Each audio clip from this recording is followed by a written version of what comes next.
Hey, I'm Josh Hinds here again, one of the directors from the Growing Showcase, and I'm here to talk to you about my show today, called Mother's Love, which I wrote quite recently. The plot outline for Mother's Love is fairly straightforward.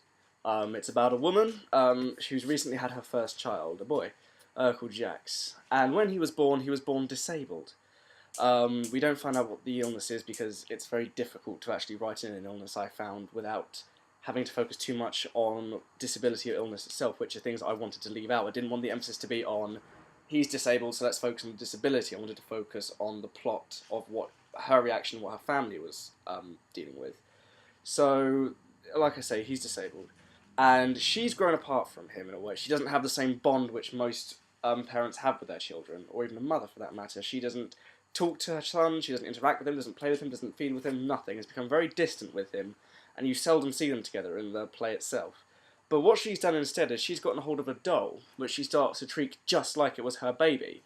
So she plays with it, talks to it, puts it in the cot in the nursery alongside her son, spoiler alert, and so we see this happening, and we get the perspective of both her and of her husband, and she's a fairly well-off woman, and her family. Her husband's rich, they've got a nice house, they have a maid, who works for them, and she even is referenced as being more like a mother to their son than she is.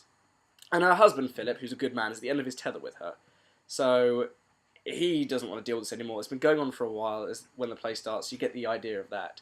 And he brings in a doctor called Paul to try and sort her out, because he's been as understanding as he can be. He's done everything he can do or feels he can do, and he's not given up. He just doesn't feel he can do anymore. He doesn't particularly want to do anymore either. And we see the plot progress from there. And writing Mother's Love was difficult. I'm not gonna lie, because speaking as a man, an able-bodied man who obviously has no idea what it's like either conceiving or having that kind of bond with a child, because I don't have children myself, it's very difficult to actually write. So in order to actually do the play justice and not make it out as a very negative thing, I had to do a lot of research into actually what it was like to be a mother and what it was like to give birth. So I interviewed a lot of people who've had kids. I interviewed friends of my parents. I've interviewed my parents as well. Interviewed everyone who I knew had either had kids or had the experience of raising children. And a lot of what I got is there was always, when the child is first born, there's always an overwhelming feeling of love towards the child, always, wanting to protect it and always feeling complete. And that was almost the thing which was going to be difficult, was trying to show how that had been separated and pulled away from Cynthia, who's the mother in this. As because obviously she's lost this, she's disconnected from her child, and that's something which was going to be difficult to portray with anything less than almost saying you've distanced yourself from your child, and it needed to be more subtle there. It couldn't be that blatant. And as for the other characters, because obviously there's more than that. There's 5 characters in Mother's Love, and that's Cynthia, who I've already told you a little bit about. Philip, her husband, Paul, the doctor, Gillian, their maid, and Claire, the nurse. Now, all of these characters have to come together in some respect. Obviously, there's relationships individually built between them all. Obviously, Philip and Cynthia are married, so you get to see what they're like, but their marriage is under strain, obviously, because of Cynthia's behaviour, and Jacques being very disabled.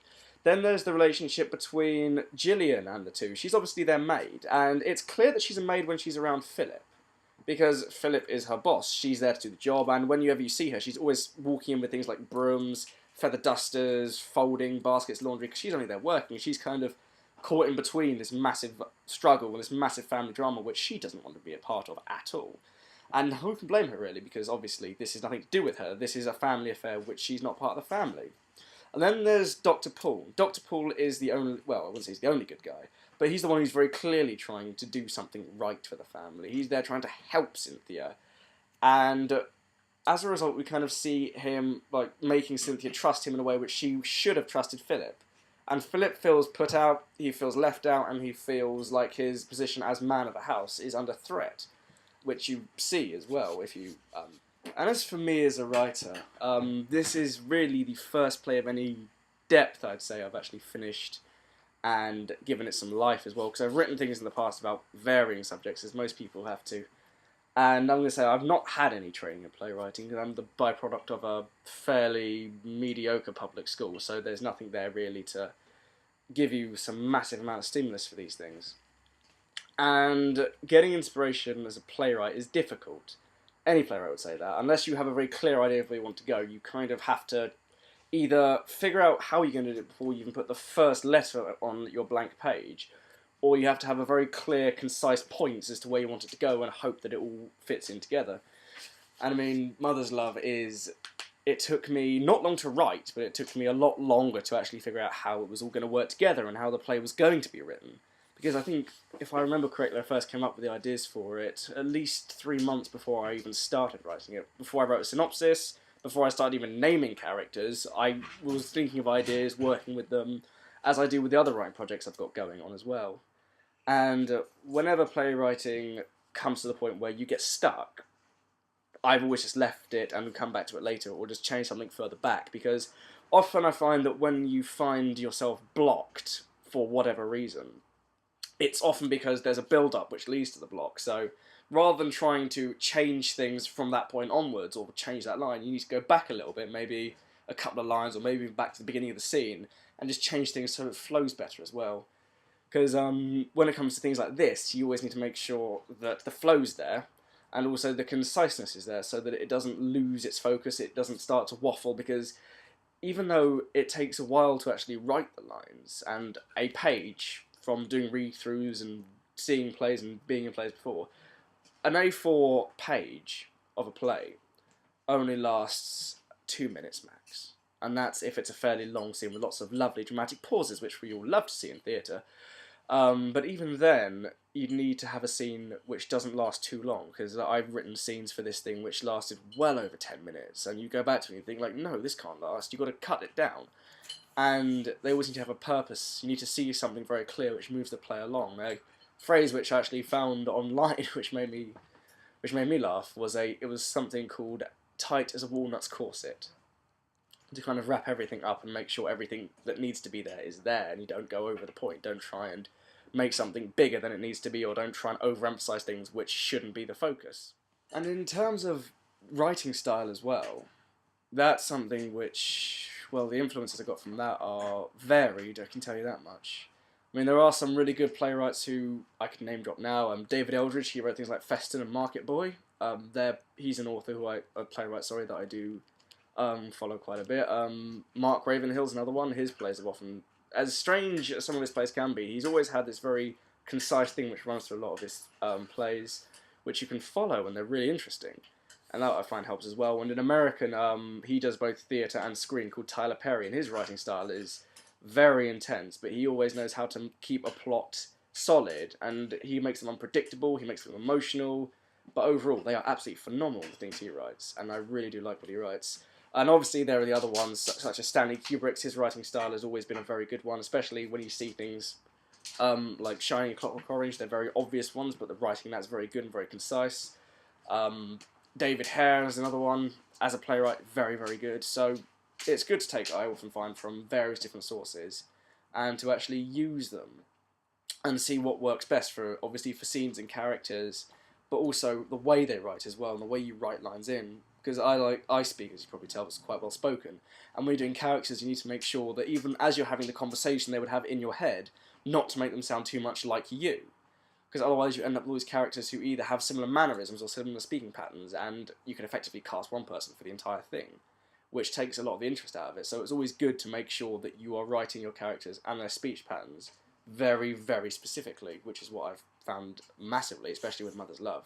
Because you get characters who speak in whole sentences, you get characters who speak very quickly and concisely, other characters who stutter, and that's the same with most plays. You've just got to keep every single character speaking differently in different ways, and make sure that your emotions don't become their emotions, so that when they get angry, they're not being you when you're angry. So as I might get angry and speak in a certain way, keeping a character speaking in a different way, so their words might become much shorter, much quicker, much more blunt, or maybe a lot more snide and underhanded, things which you wouldn't normally do, things which you just do your best to make sure they don't become just like you. Because when you have a conversation in your head, quickly you start to think like yourself, speak like yourself, and as you're typing your lines for your characters, they start to say these things, and you read back on it and you just think, no, this isn't how they would work, this isn't how it fits together. So you go back, you rewrite it, and you just remind yourself what this character speaks like. And I've started this new rule for my next play, which we'll get to later, about what I like to call my 5-4 and my 4-4s. So every character speaks in almost with a certain rhythm, almost in a musical sense, so that they all speak at different pace, different tempo, different speeds, just so that it's varied and nice, and they don't all end up speaking the same, or they don't all end up as well spoken. And I've also started putting in little speech marks as well, or extra letters here and there, so that they pronounce the words in a very specific way, which really does help, and it really changes your character's dynamics up a lot as well. So that's me with Mother's Love, and a little bit on my playwriting style as well, and my influences and things like that, because overall, like I say, playwriting is difficult, and any subject, the moment you go into depth with it, you need to put a lot of work into it, but it's paid off, and it's produced a play which I've enjoyed writing, and I'm looking forward to seeing how it goes on as well, and has really made me want to write some more in the future, all the way through to the end, and so hopefully there'll be a few more videos about that a bit later on. The next video on this series actually will be about Ali's play Patient 52, so stay tuned for that. Thank you very much for all your watching, and if you've got any questions, leave them on here. We'll get back to you in the comments. So thanks very much. See you later.